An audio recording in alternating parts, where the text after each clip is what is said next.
महाभारत रे अर्जुन जेतेबेले द्रौपदी स्वयंवर को जाउथुले भगवान श्रीकृष्ण तांको बुझौथुले, हे पार्थ तुमे माछ को लक्ष्य करी तीर मारिबो, तराजू उपरे संभाळिकी ठिया हबो, तुमर संपूर्ण ध्यान माछर आखि उपरे रखिबो।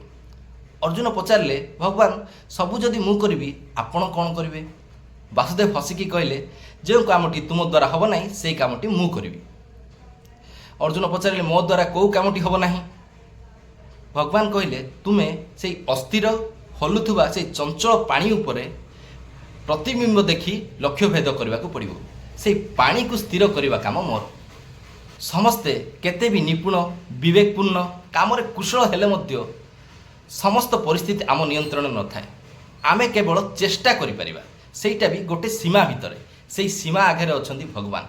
सेथिपई आमे प्रत्येक काम आरंभ में भगवान को डाकती, आगक मध्य भगवान को नाम नबा, भगवान आमको निश्चय साहाय्य करेंगे। धन्यवाद, नमस्कार।